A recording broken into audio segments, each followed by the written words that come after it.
So now you have seen the electric field inside the spherical shell is 0. The electric field outside varies as 1 by r square, but what is at the boundary?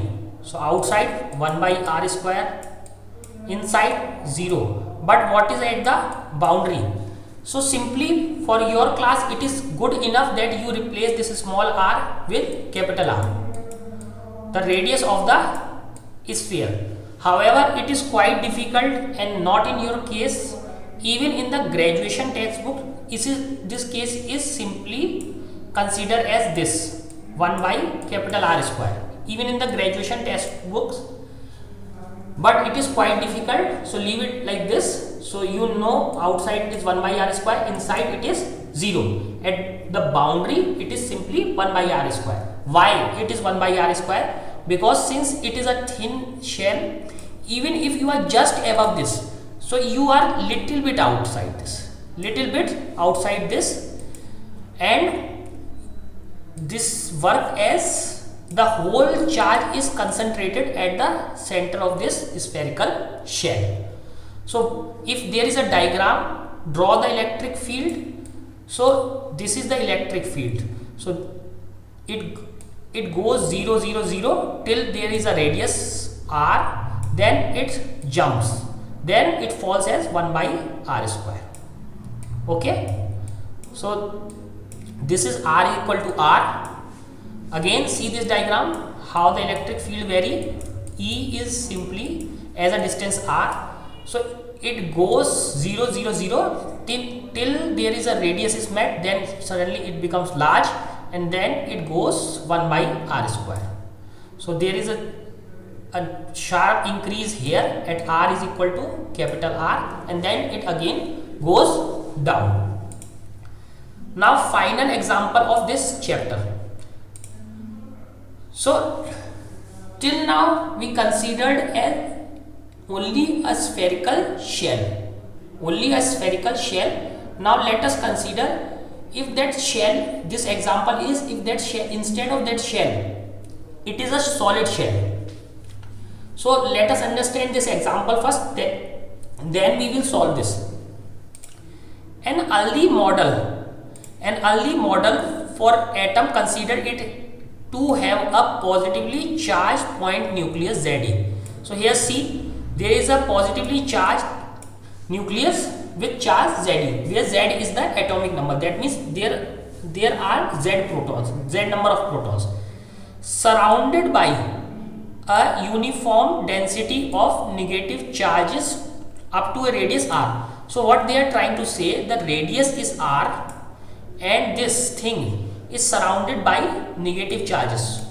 You can see the negative charges are everywhere. Okay, the atom as a whole are neutral. That till now you know that atom is always neutral. That means there are number of positive charges is equal to number of negative charges. Both numbers should be 0, only then the atom should be neutral. For this model, what is the electric field at a distance r from the nucleus? So again we have to calculate the electric field at a distance r from the nucleus. So let us understand the figure. So here it is the figure. So this is positively charged nucleus, and there are negative charges in radius r, where r is the radius of atom. So now similar to previous case, we can also consider here two cases, where first case r is outside this nucleus but inside this atom, and r is outside this whole atom. In first case, r is inside the atom but outside the nucleus. So let us solve these two cases. So charge distribution for this model of atom is shown in figure 1.32. So you have seen that this is the charge distribution.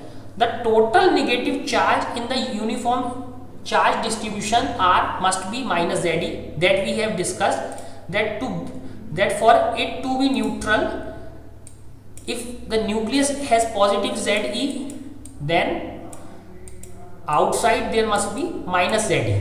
Since the atom of charge ZE plus negative charge is neutral, because you know that atom is always neutral.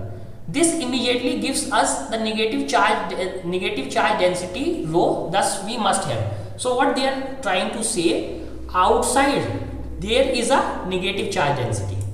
Outside this we know, but outside this there is a negative charge density. So how can we calculate this negative charge density? This is simply rho is equal to Q upon volume. So charge is minus ZE, and the volume of this sphere is divided by 4 upon 3 pi capital R, radius of atom cubed.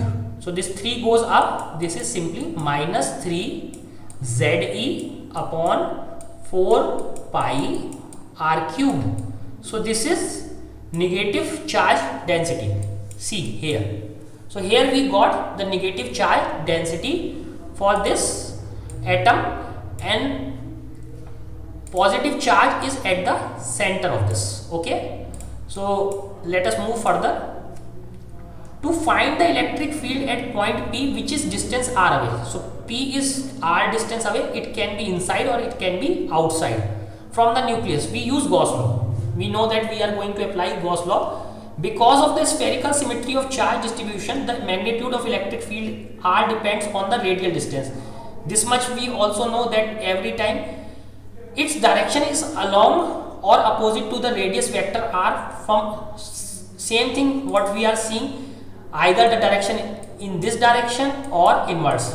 Radius vector is always outward, so the direction of field is either outward or inward, either in the direction of radial vector or opposite to that, always. In this case, not always, in this case. Till we consider all the cases where the direction of the electric field is parallel to the direction of the outward normal. Okay, the obvious Gaussian surface is a spherical surface. So again, if you consider the Gaussian surface, that is also a sphere. So this is a bigger sphere, inside this is a small sphere. Okay, so these are two Gaussian surfaces. This is for small, this is when small r is less than capital R, this is when small r is greater than capital R. So these are two Gaussian surfaces. The obvious Gaussian surface is a spherical surface centered at the nucleus. So nucleus is same. We consider two situations. So there are two situations. One where this r is inside and r is outside. So let us check the first case where r is inside. If r is inside, the electric flux phi enclosed by the spherical surface. So phi is simply electric field into 4 pi r square, similar to previous example, the small r, the Gaussian surface, where Er is the magnitude of electric field at r. So this is the flux. And now what is this flux? The field at any point on the Gaussian surface has the same direction to the normal to the surface and has same magnitude towards the all points, so that we know. So it depends only on r. So the total charge, what is the total charge? Total charge, now this is an important quantity. We have to calculate this. So this is inside ZE, this is the Gaussian surface, and this is the total atom. So there are negative charges distributed. Negative charges distributed all over here. So the total charge enclosed by this Gaussian surface is positive ZE plus minus rho, that means negative charge density, and the volume of this Gaussian